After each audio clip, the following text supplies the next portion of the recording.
Le vaudou est un mot dont les racines proviennent de la langue africaine Fongbe. Vo qui signifie inconnu et Dun qui signifie l'esprit, qui fait du Vodun, esprit inconnu, ou Vo égale recherche, Dun égale dans l'inconnu qui signifie recherche dans l'inconnu.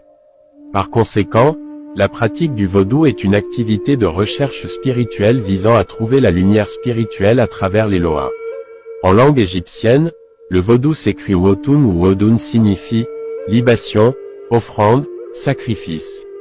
Par conséquent, tous les cultes qui pratiquent des coutumes de libation qui présentaient des offrandes et faire des sacrifices pour les esprits, c'est une branche qui vient directement du vaudou.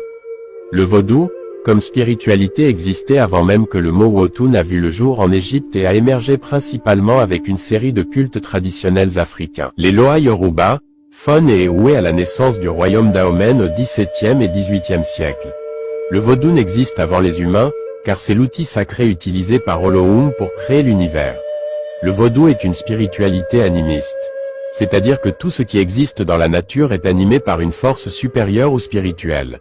Par conséquent, tout ce qui existe dans la nature a une âme. Et c'est l'ensemble de toutes ces âmes qui égale à Dieu dans le Vodun. Chacune de ces âmes est une forme de manifestation de Dieu. Pourquoi le vaudou se définit comme étant l'esprit inconnu?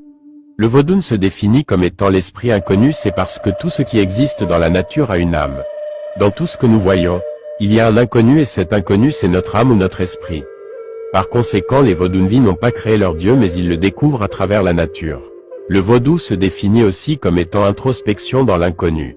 N'oublie pas que l'introspection est une auto-observation, c'est l'une des méthodes socratiques utilisant pour observer soi-même. En regardant le vaudou comme étant introspection dans l'inconnu, c'est l'observation de l'inconnu qui est en nous.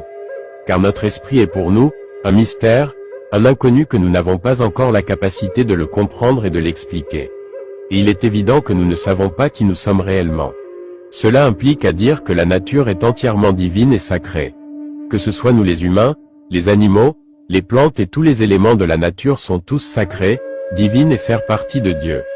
C'est là que l'expression sortant du langue Fongbe africain dans le vaudou trouve son vrai sens et sa vraie place. Quand le Hungan dit nous cessez, nous croissez et nous boloviguer.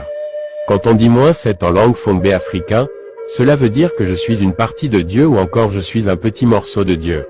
Quand on dit -cessez, cela veut dire que je suis en capacité ou en mesure de connecter mon âme avec les autres âmes ou encore avec les autres esprits de la nature, avec l'esprit qui se trouve dans les arbres, dans les animaux, l'esprit qui se trouve dans les autres humains et l'esprit qui se trouve dans la nature sous des formes proprement divines.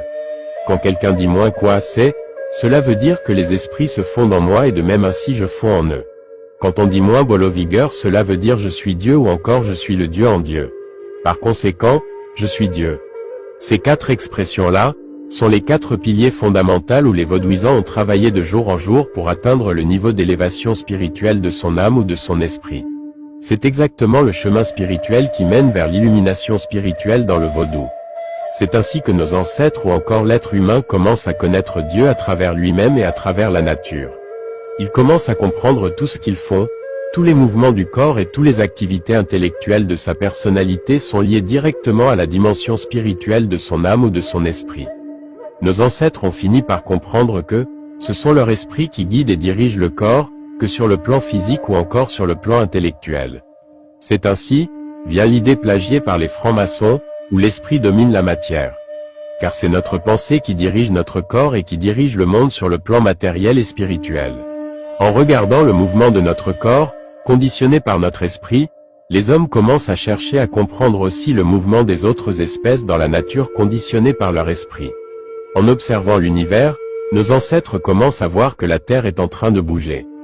La Terre est en train de bouger en tournant sur elle-même en 24 heures, qui est le mouvement de rotation, et elle est en train de bouger aussi, en tournant autour du Soleil pendant 365 jours un quart, ce que nous appelons la révolution de la Terre.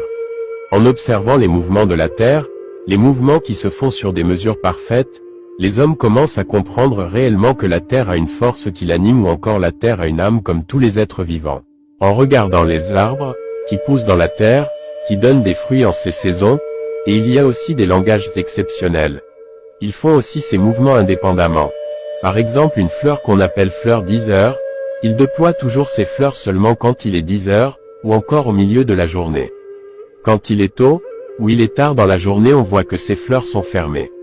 Donc il présente leurs fleurs, quand dans les heures dont il a choisi.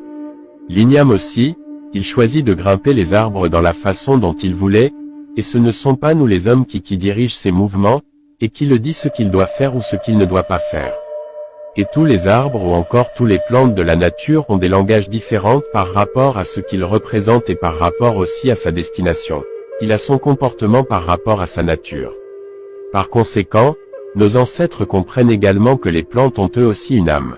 Les animaux, aussi bien que nous les hommes, ils ont des langages extraordinaires. Ils se communiquent entre eux, et ils se communiquent avec nous les hommes pour nous apporter des messages dont la nature voulait nous transmettre.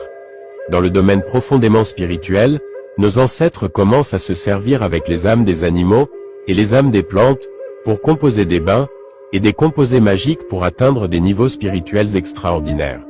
Comme on dit souvent dans la tradition du vaudou haïtien, quand on prend 7 feuilles pour composer un bain, chaque feuille représente une âme. Donc on compose ce bain-là avec 7 âmes différentes, qui devient un wanga puissant, et avec ce bain, on est en mesure d'effectuer n'importe quelle opération magique. En observant la nature ainsi, nos ancêtres ont fini par comprendre, dans tout ce qui est visible, il y a un invisible. Dans tout ce que nous voyons, il y a un mystère à déchiffrer. Il y a quelque chose qui se cache en chaque chose qui se présente à nous. Dans tout ce que nous prétendons connaître, il y a quelque chose que nous ne connaissons pas encore. Ce mystère-là, c'est lui que nos ancêtres ont appelé Dieu, Oloron, mystère, etc. C'est pour cette raison, que dans l'Égypte antique nos ancêtres appellent cet esprit-là que nous appelons Dieu, Amon, qui signifie le caché, l'invisible, l'inconnaissable, ou encore l'insaisissable. Donc il y a quelque chose dans chaque existence qui nous échappe, ces mystères-là, c'est Dieu. Par conséquent nous sommes Dieu et chacun de nous, et chaque élément de la nature sont une partie de Dieu. Ainsi donc la définition du vaudou. C'est pour cette raison que nos ancêtres aiment beaucoup la nature, et ils dégagent un profond respect pour chaque élément de la nature. Ils utilisent chaque élément de la nature comme un moyen de communication pour parler avec les esprits. Ils ne cueillent jamais une feuille d'un arbre sans l'avoir demandé sa permission. Donc sa première mission c'est de respecter et de protéger la vie en toutes les circonstances, et dans toutes ses formes de manifestation. Car Dieu, c'est la vie, et la vie, c'est Dieu.